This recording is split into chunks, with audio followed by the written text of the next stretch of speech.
தமிழ்நாடு முழுவதும் காலி மது பாட்டில்களை திரும்பப் பெறும் புதிய திட்டம் மற்றும் கூடுதல் கட்டண வசூலுக்கு தடை விதிக்கப்பட்டதற்கு எதிராக டாஸ்மாக் ஊழியர்கள் வேலை நிறுத்தம் மற்றும் கடை அடைப்பு போராட்டத்தில் ஈடுபட்டனர்.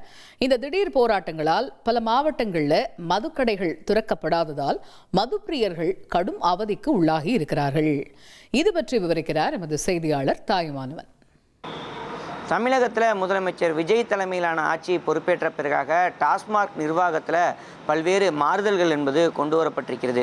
குறிப்பாக பார்க்க வேண்டுமென்றால் வழிபாட்டு தலங்கள், பள்ளி மற்றும் கல்லூரிகள் இருக்கக்கூடிய பகுதிகள் மற்றும் முக்கிய பேருந்து நிலையங்களுக்கு அருகாமையில் 500 மீட்டர் தொலைவில் இருக்கக்கூடிய 717 டாஸ்மாக் கடைகளை மூடுவதற்கு உத்தரவு என்பது வழங்கப்படுகிறது.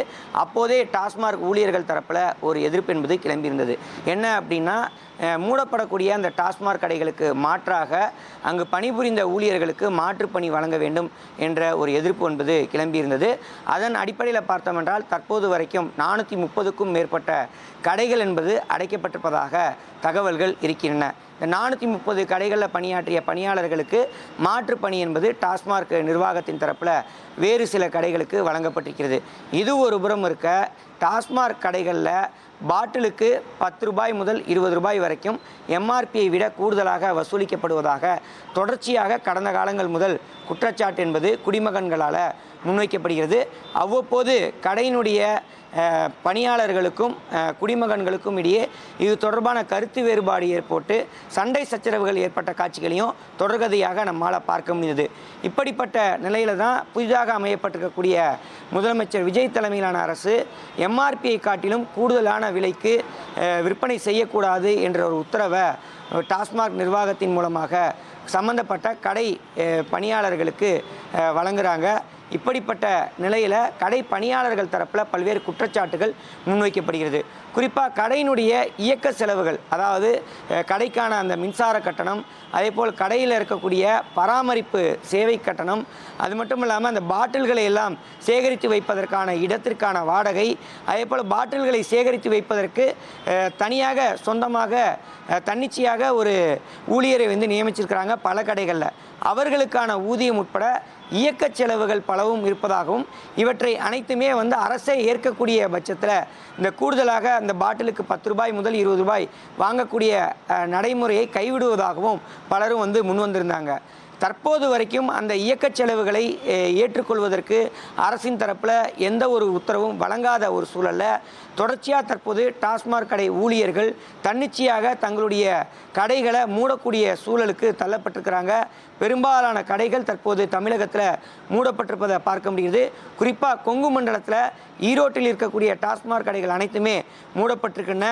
கடைகள் மூடப்பட்டிருப்பதால் 2 நாட்களாக பார்த்தோம் என்றால் வியாபாரம் இல்லாததுனால குறிப்பாக 10 கோடி ரூபாய் அளவுக்கு இந்த டாஸ்மாக் நிர்வாகத்தினால இழப்பு என்பது ஏற்பட்டிருப்பதாக அறிய முடிகிறது. ஈரோடு மட்டுமல்லாமல் திருப்பூர், சேலம், நாமக்கல் உள்ளிட்ட சில மாவட்டங்களிலும் இன்றைய தினம் டாஸ்மாக் கடைகள் அடைக்கப்பட்டிருப்பதாக தகவல்கள் இருக்கின்றன. தமிழகம் முழுவதும் பார்த்தோம் என்றால் 900 டாஸ்மாக் கடைகள் அடைக்கப்பட்டிருப்பதாகவும், தமிழக அரசுக்கு இதன் மூலமாக பல கோடி ரூபாய் வியாபாரம் என்பது, வர்த்தகம் என்பது நஷ்டம் சந்தித்திருப்பதாகவும் தகவல்கள் இருக்கின்றன. மேலும் தொடர்ந்து தமிழக அரசின் தரப்பில் எந்தவித நடவடிக்கையும் இது தொடர்பாக எடுக்காத நிலையில், இயக்க செலவுகளுக்கான பொறுப்பை ஏற்காத நிலையில் நாளைய தினம் முதல் டெல்டா மாவட்டங்கள் தஞ்சை, திருவாரூர், நாகை, மயிலாடுதுறை ஆகிய மாவட்டங்களைச் சேர்ந்த டாஸ்மாக் பணியாளர்கள் போராட்டத்தில் ஈடுபட போவதாக தங்களுடைய கருத்துக்களை சமூக வலைதளங்களின் வாயிலாக பதிவிட்டிருக்கிறாங்க. டாஸ்மாக் ஊழியர்கள் தரப்பில் டாஸ்மாக் கடைகளுக்கான இயக்க செலவுகளை அரசே ஏற்க வேண்டும், டாஸ்மாக் நிர்வாகமே ஏற்க வேண்டும். அது மட்டும் இல்லாமல் டாஸ்மாக் கடைகள் மூடப்படக்கூடிய பட்சத்தில் அதில் பணியாற்றிய பணியாளர்களுக்கு மாற்றுப்பணி வழங்க வேண்டும், பணி பாதுகாப்பு வழங்க வேண்டும் உள்ளிட்டவை கோரிக்கையாக இருந்து வருகிறது. இந்த கோரிக்கைகளை அரசு பரிசீலிக்க வேண்டும் என்பதை முன்னிறுத்தி தான் தற்போது கடைகளை அடைத்து தன்னிச்சையாக போராட்டத்தில் ஈடுபட்டு.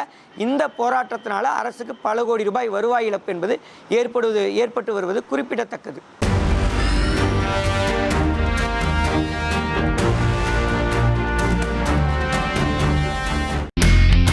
இனி செல்லும் இடமெல்லாம் செய்தி.